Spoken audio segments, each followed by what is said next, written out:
Hey, good people. Hey, good people. How you doing? Good to have you here this evening. So very good to have you. And this is a very special thing that we have going on right here. I know that you see me here. It is Our Life Homeschool with Senator Maggie Glover.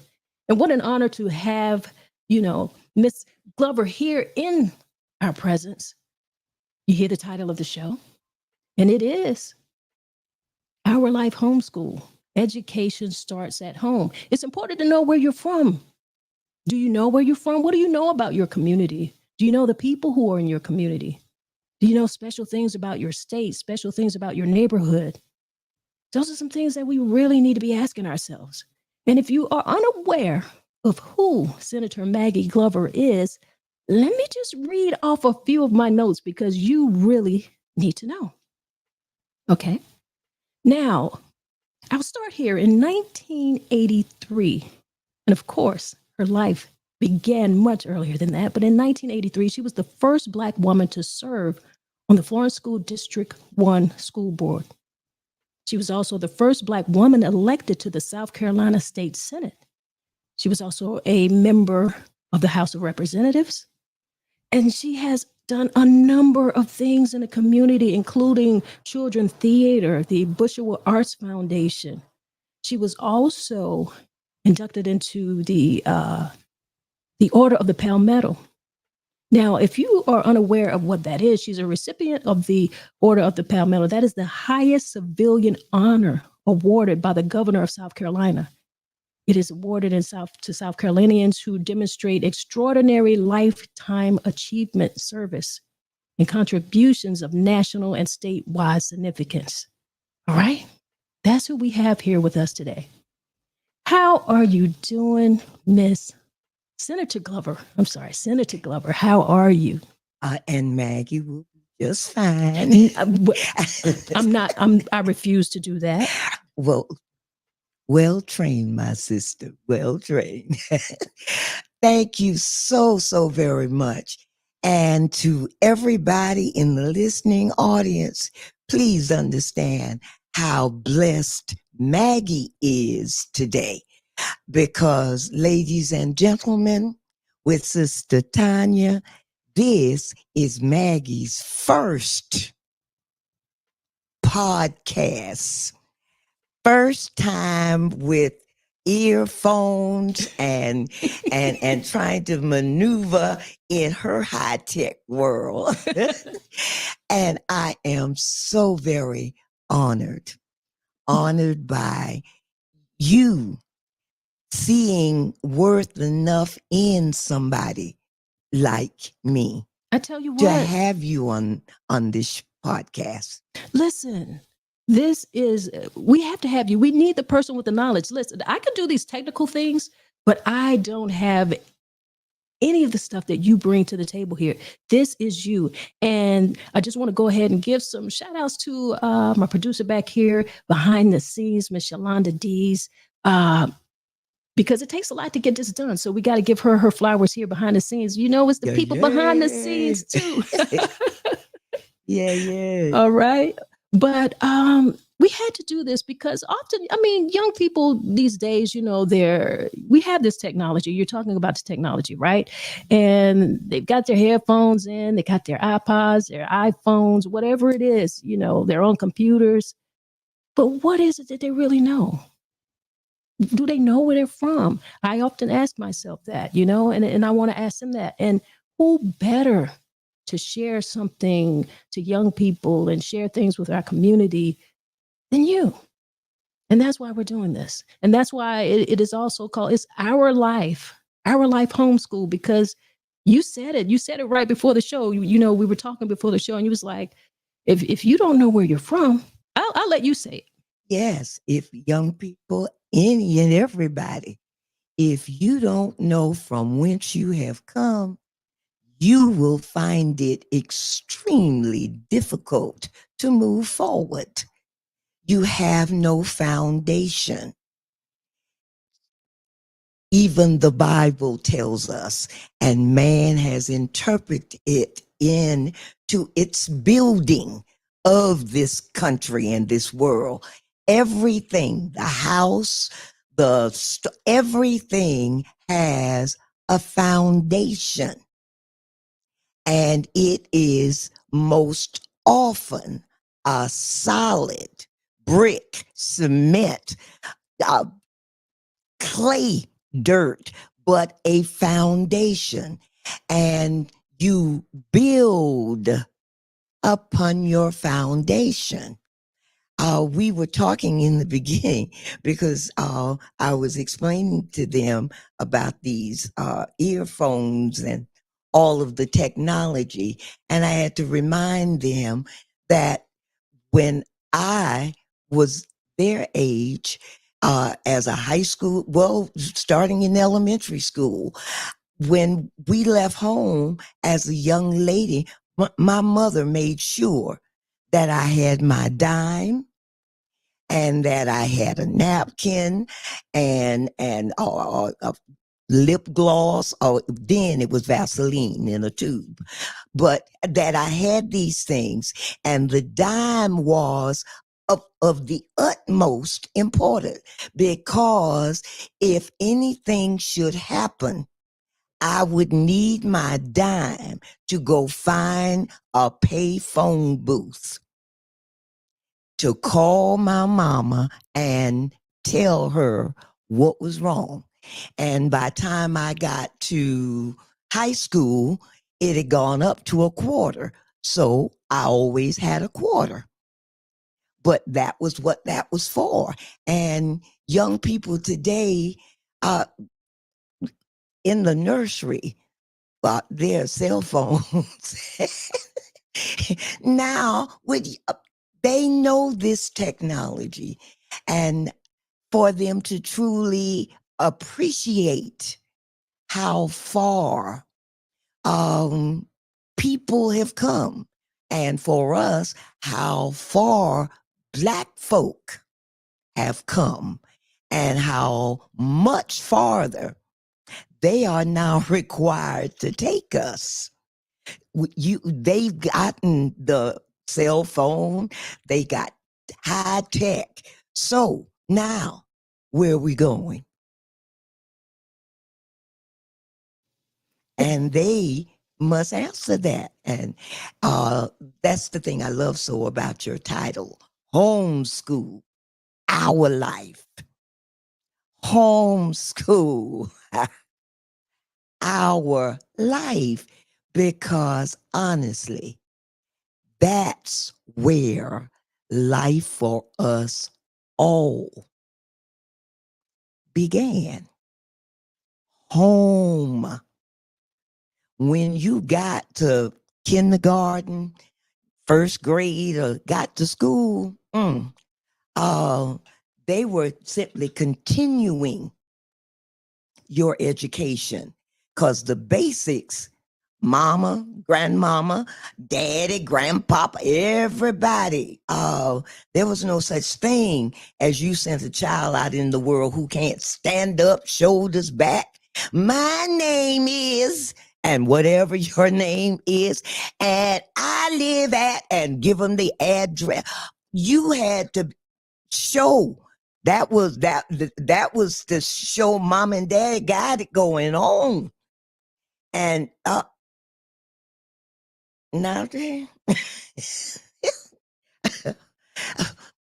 and see, I don't blame them. I blame us.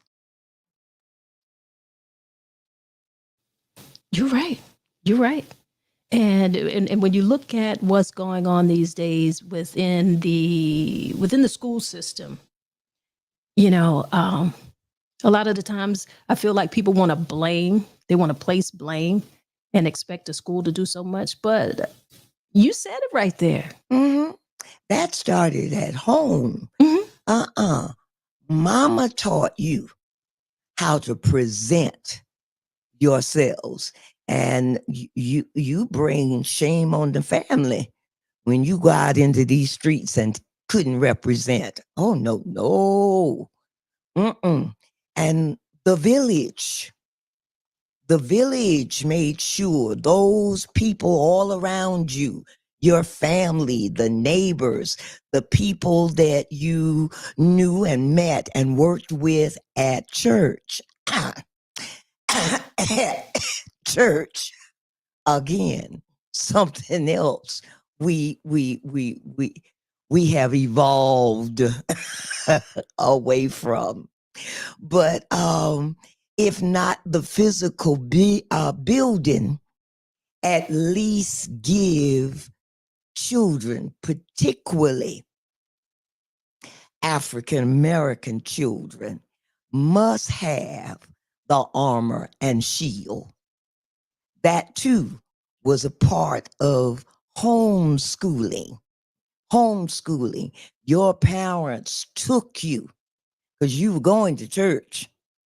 My whole playtime, game time, my whole weekend depended on what I did on Sunday. You don't go to church on Sunday, and I don't mean just Maggie. This was 95%.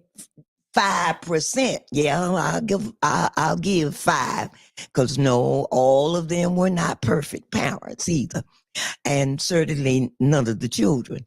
But that was the training, I dare say, in 95% of the homes, particularly in our community, because basically we all went to the same church.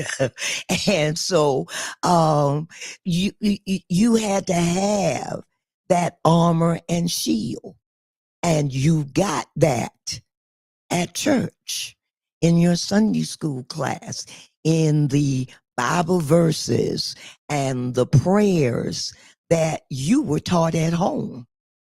I did not go to school to learn, now I lay me down to sleep, I pray the Lord my soul to keep. I did not learn that in the streets. That was home, where mama, grandmama, and everybody else expected, meaning that baby don't she don't know how to pray.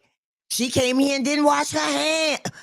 That's how parenthood was judged back then, and it produced the Maggies and other your grandmother.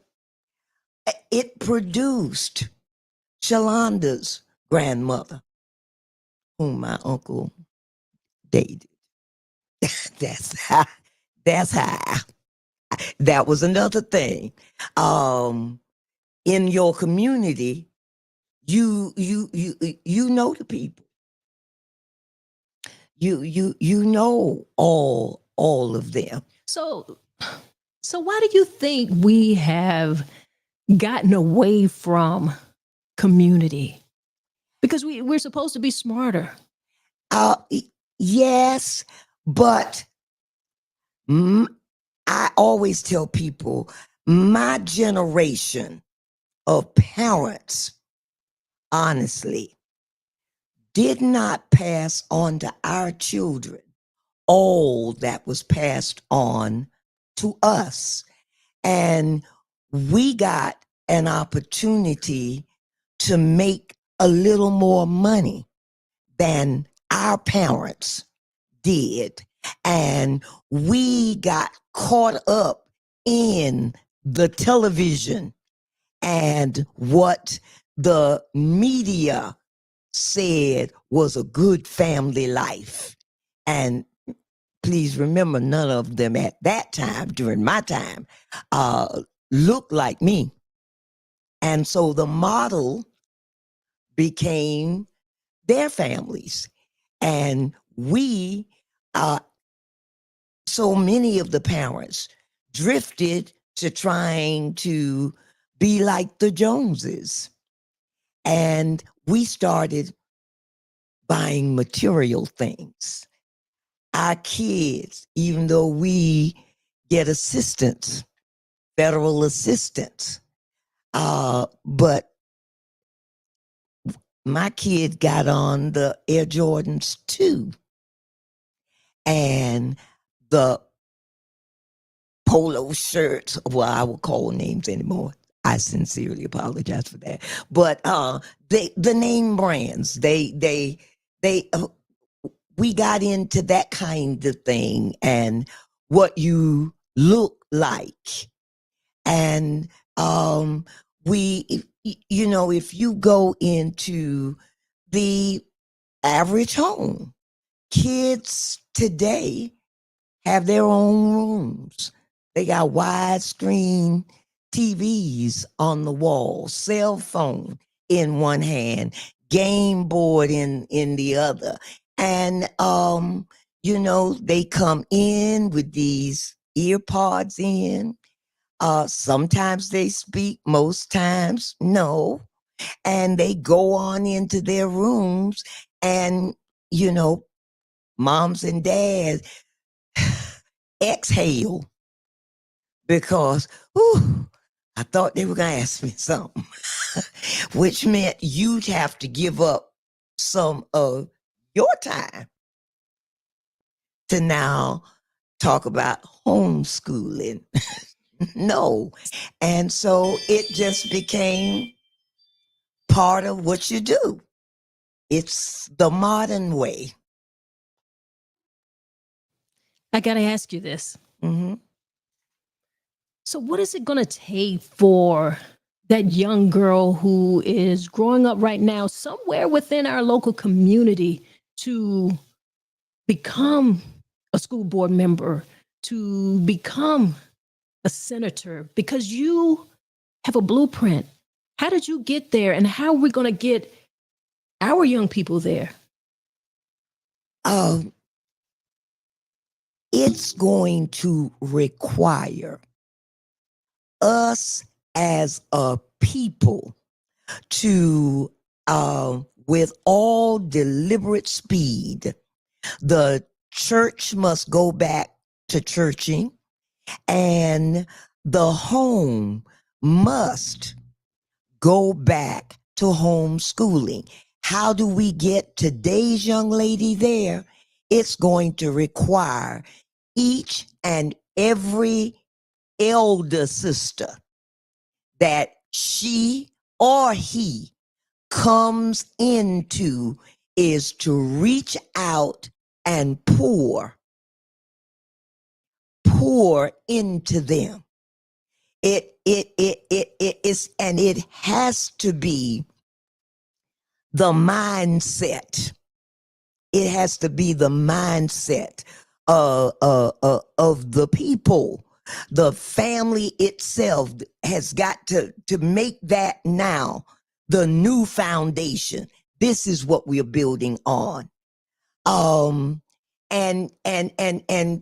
some of the things I want to share a direct quote from one who is seeking to become president, your president in 2024. When asked about Black history and the banning of Black books and authors as part of this new educational thing, Governor DeSantis stated in reference to Black history, he stated significantly lacks educational value. Let me repeat that because I want you to clearly hear what he said. Significantly lacks, does not have educational value. In 2023, and we hear it and don't hear it, and not realize that if he says it on an open broadcast. Obviously, he does not give a damn about our reaction to it.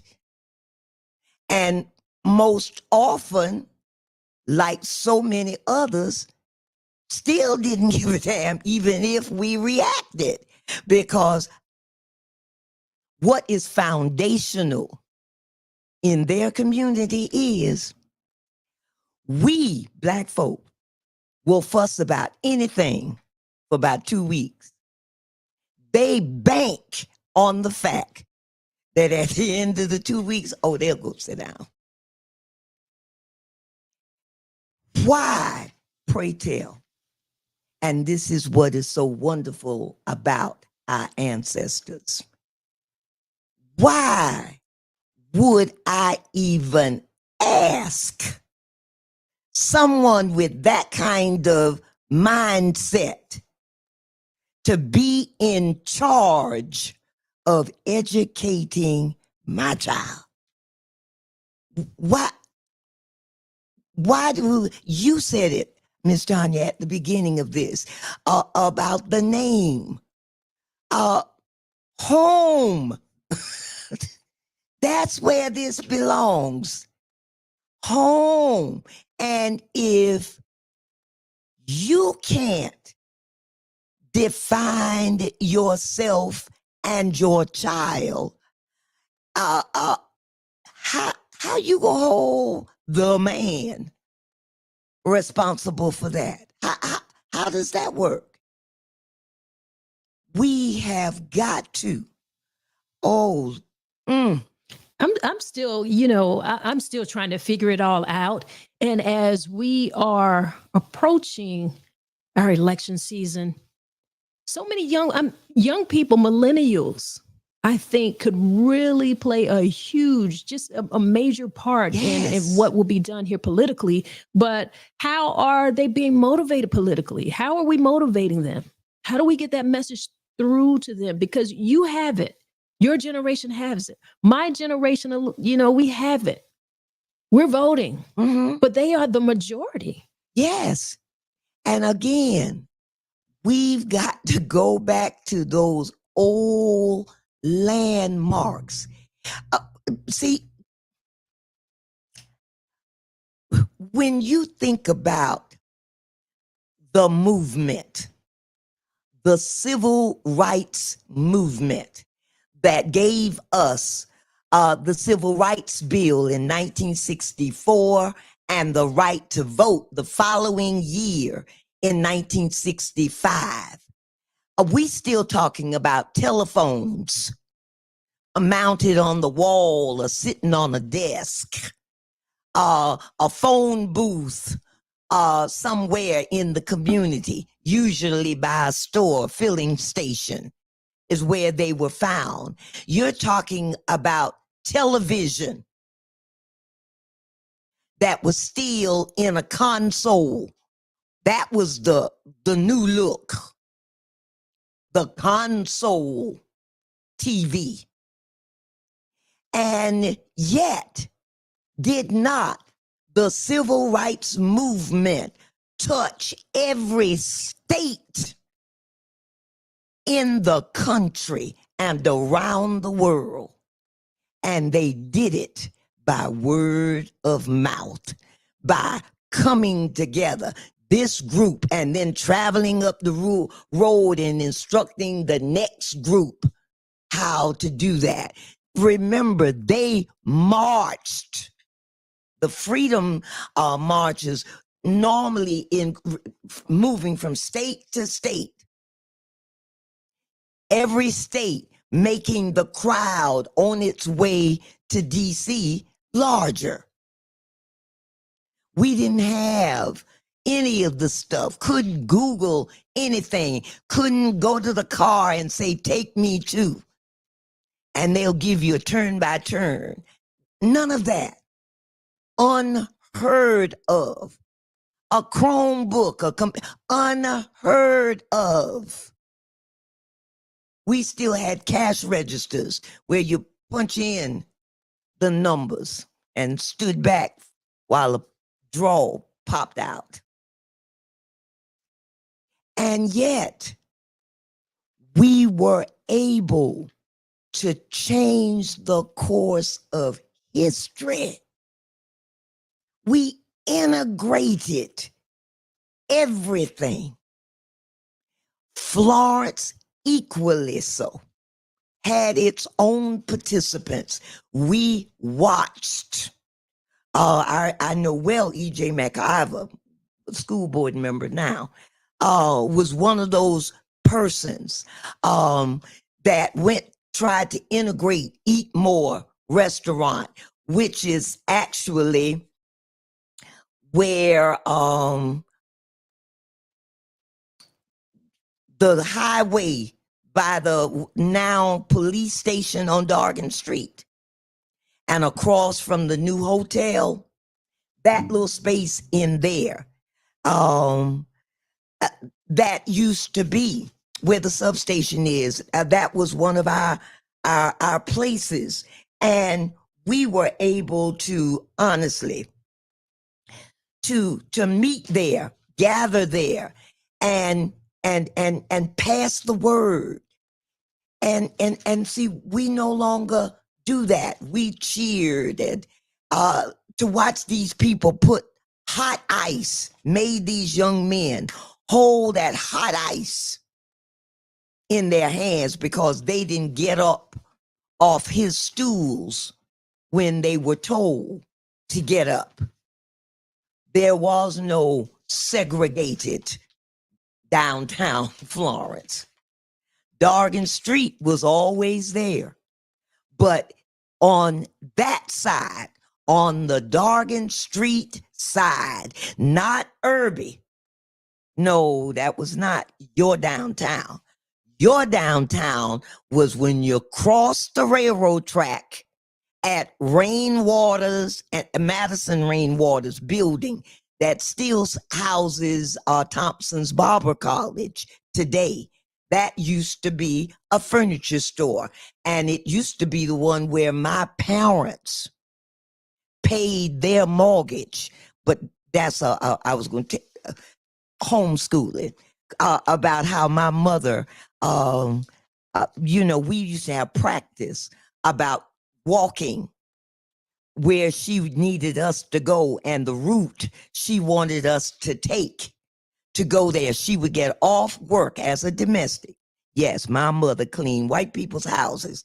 The one good thing, though, about Ethel, my mama didn't work for underprivileged. You had to pay. This is my job. I have a family and children to take care of.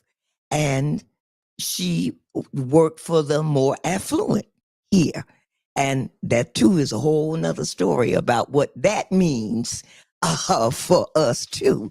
But it also helps them to understand up close and personal who we are, and would never ever say something invaluable. Knowing Black history is significantly invaluable. Oh, no. But see, that fell on deaf ears. In fact, on Facebook, Instagram, there were Black folk who didn't see anything wrong with the book banning or what he said. And, that's when people my age know that we have not done our jobs. Wow. It makes me think that perhaps, maybe we've given too much. And I watched a video today with Dr. Daniel Black and Karen Hunter, and they were having a discussion pretty much what you're talking about here. And the idea of giving your kids so much is really not helpful. It really is not helping them succeed. No, it is not. That, and he said, Dr. Black said something is all, I will encourage people to look it up and go find the video, because Karen Hunter is someone within our diaspora that I feel like we need to be paying attention to. We need to be listening to. Yes. Because people are listening and watching so many things online, but they're not finding some of the more helpful things she has in class with Dr. Carr. They have a whole narrative there that I really enjoy. But the point I want to get back to is that Dr. Black says something to the effect that he prayed that his son could have some of the disadvantages that he has had and that he's had to go through. Thank you. You never learn to appreciate the value of the dollar until you truly don't have a dollar. And when you at Christmas have spent way beyond your means providing for this child so that they can go back to school with a 1.32 grade point average, but looking good.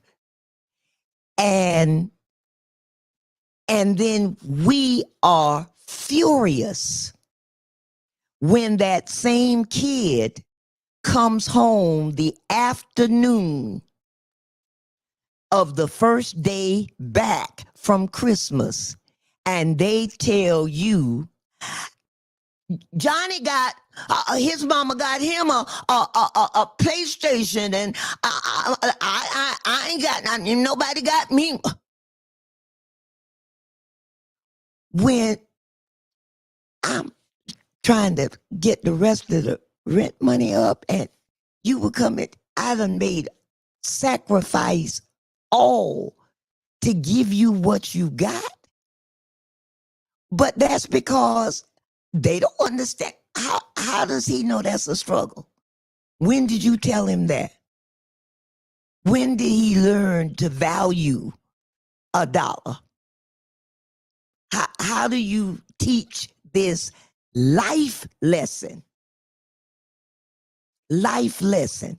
If you, I think it was on Instagram yesterday, quite by accident, and so that's why I can't give you specifics, but they did this thing on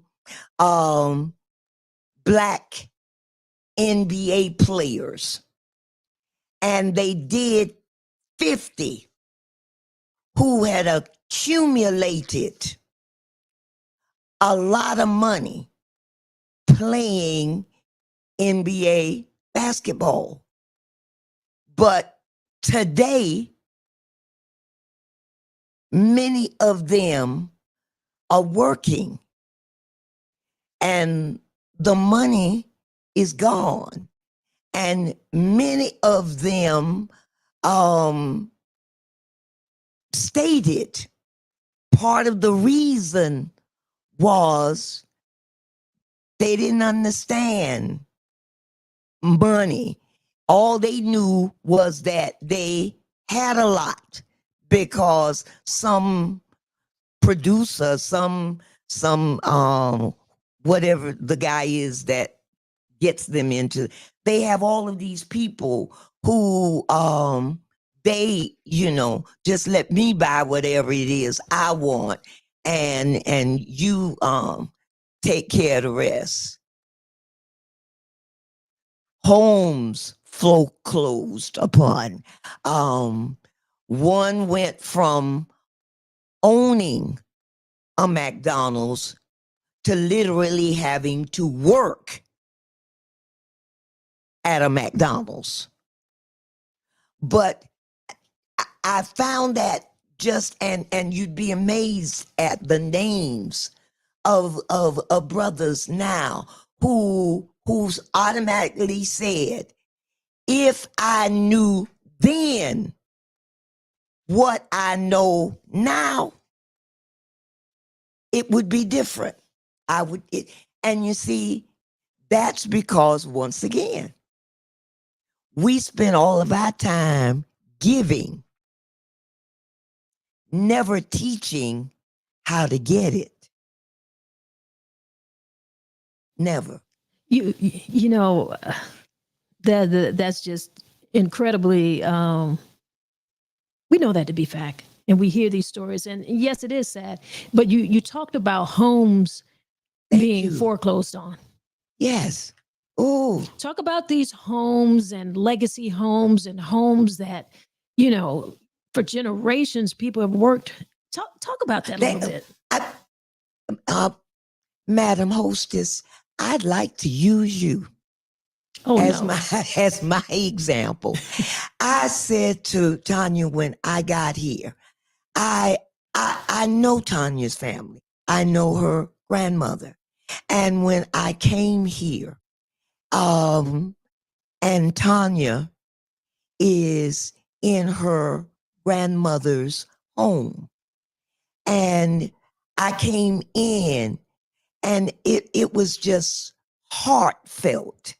I had to hug this young lady because you honestly don't see a lot of that today. This child knows her ancestry. She knows her grandmother's stories. She knows her grandmother's sacrifices to get this house. See, many of you don't understand. Spalding Heights is the 50s, long before many of you were ever thought about, let alone born. But this is Spalding Heights in Florence, South Carolina. It was one of the first all brick home developments. This was a community for the affluent. Our teachers and principals and preachers and the firemen and nurses, they lived in Spalding Heights. And she was exposed to that right here with her grandmother and had the good sense to listen, grew up listening to what grandmama said, because she told me that her grandmother told her just before passing to please keep your grandmama's house. I share that with her because I too live in the house my parents bought. I know everything there is to know about 910 Sumter Street because my domestic mother and my daddy, who worked his entire adult life at People's Natural Gas Company up on Irby at the railroad tracks for years and years. It was a huge globe. It looked like on this brace, it looked like a globe you would find in the cat and had this ladder that went up the sides of this huge thing. But it was the gas that flowed into all of those homes and streets where my daddy dug the ditch and laid that pipe to provide for gas in his community. And they didn't have to tell me that. I think they knew that Maggie was going to keep it. My brother and never, that was just a given. That was a given. And to see her do the same and provide yet again for this community out of her grandmother's house. And so many, many, many more of you need to join us. It is the only thing we have that can pass on wealth.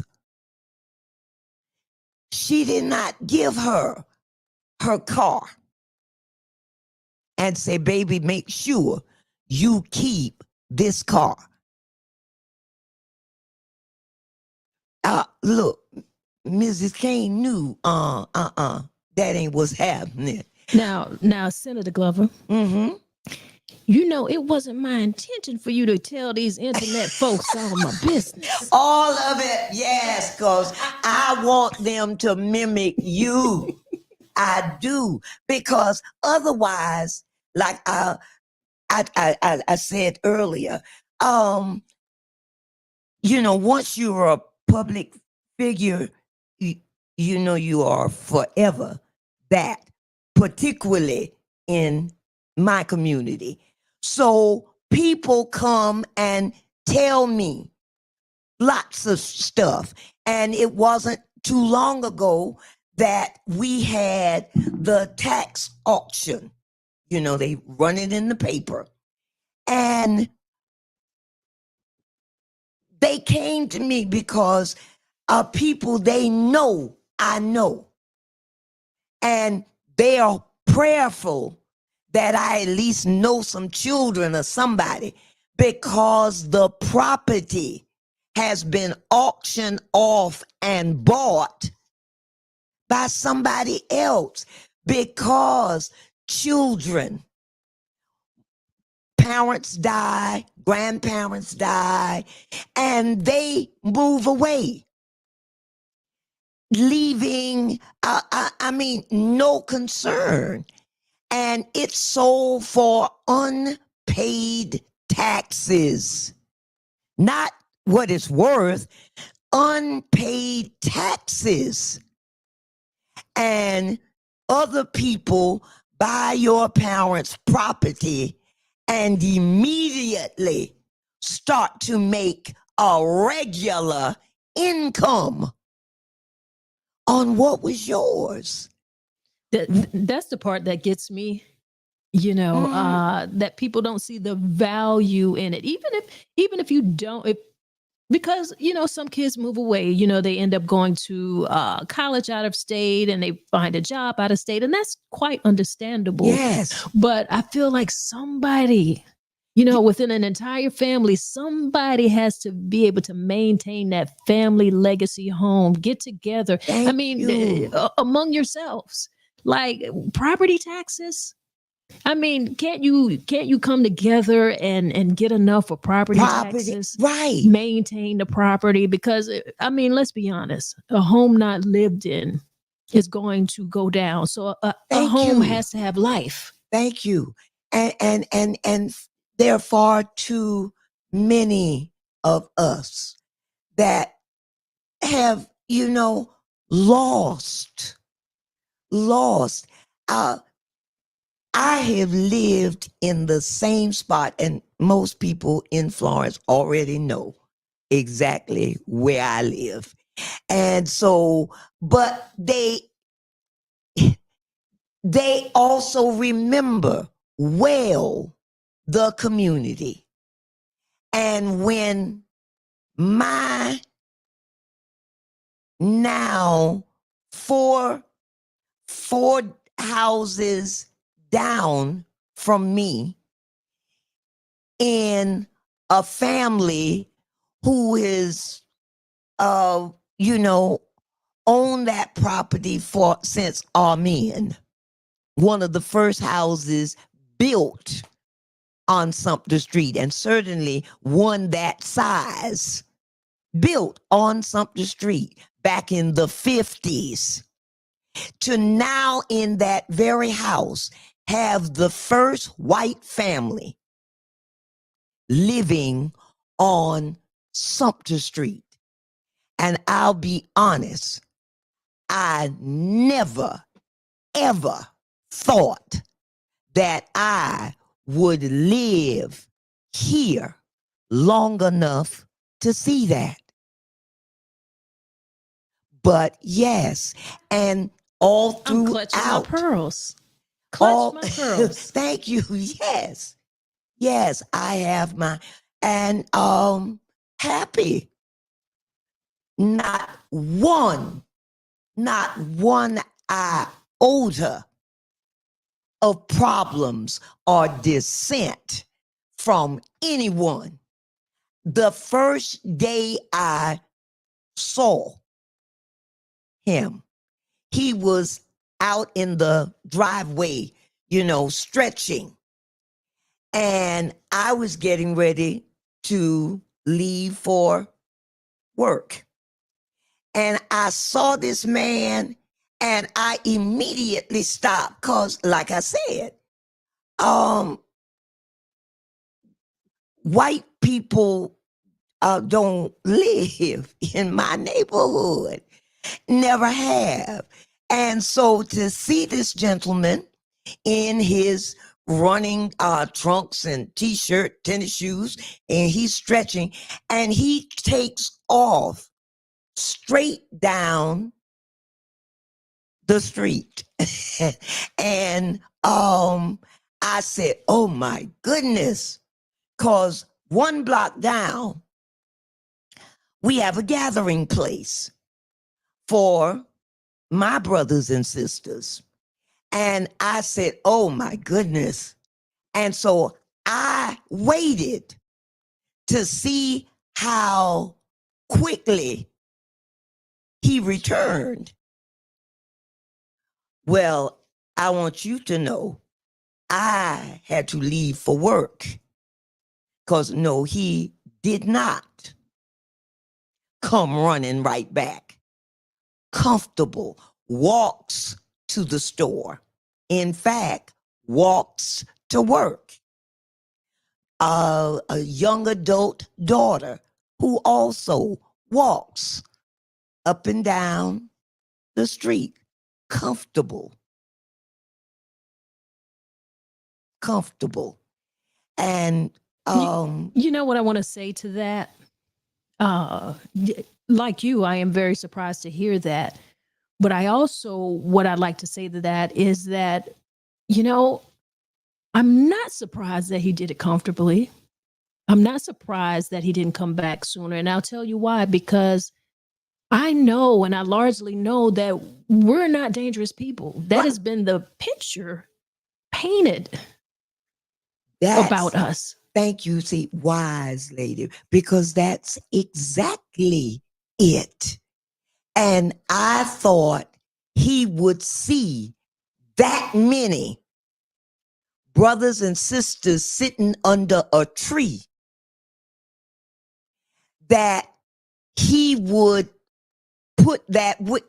I doubt if they even saw him, or certainly did not care. And yes, so comfortable. The deal is, could any one of us, Maggie included, could I do the same?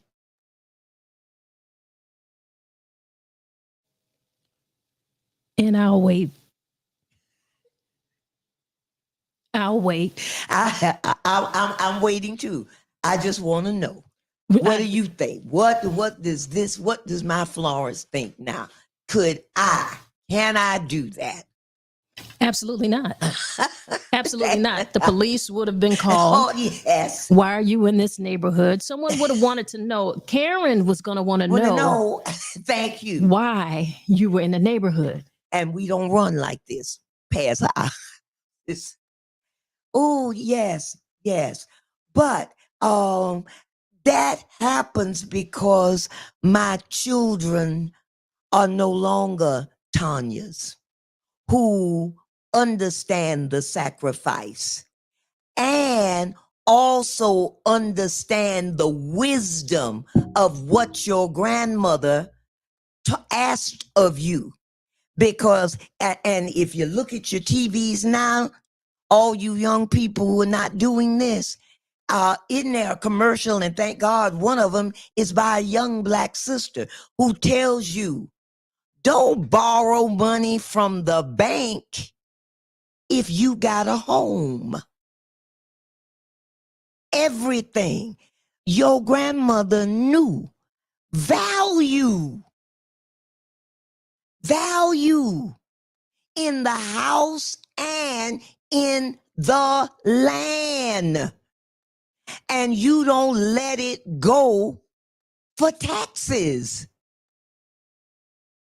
When you got whatever the value is of your home and land, borrow on that and not at the high, and as high as it is now, interest rate. That's why you hold on to land and property. That's wealth. That's wealth, young people. And you need to pass that lesson on to your own children. Buy land. You can spend, and looking at the new Escalade, you're talking about $160,000 for a car that if you kept it 30 days, you can't even go back and get half of the money because it has depreciated. It is not growing in value.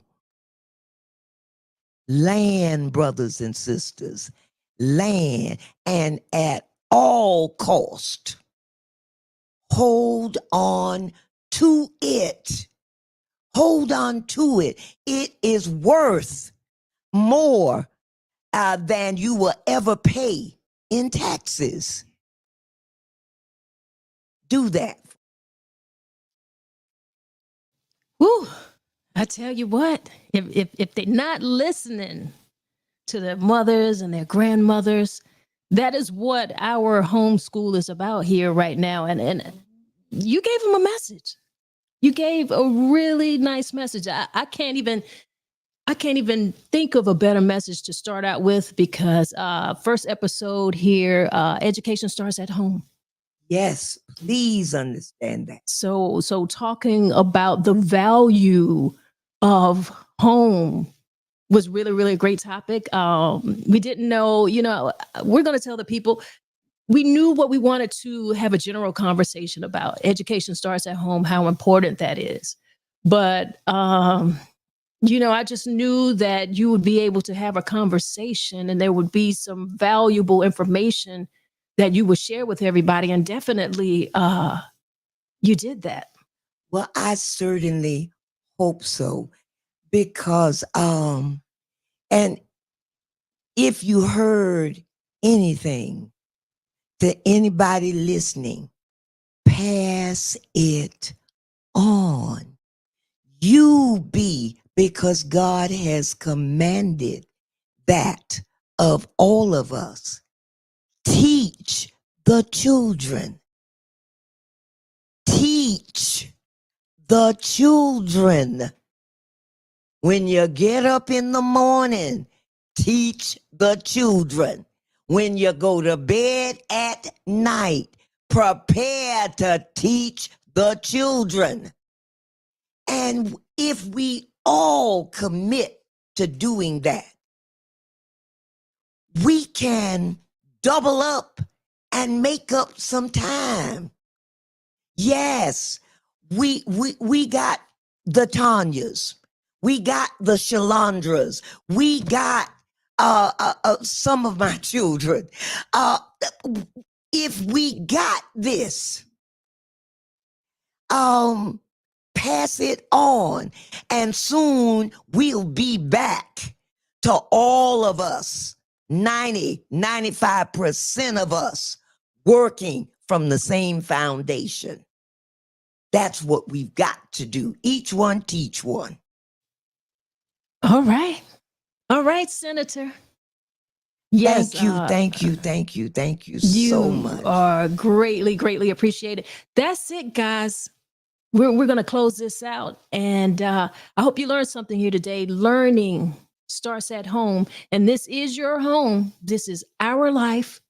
This is our learning, our culture, our history. And I hope you've been empowered. I hope you've been empowered. Until the next time. And make sure you guys share this. Make sure that you let people know there's some lessons that we can learn here. Just in case your mama didn't tell you, you've got Our Life Homeschool. All right. Until the next time, you guys be great out here, because that's exactly what we want you to do. That's exactly how we want you to be.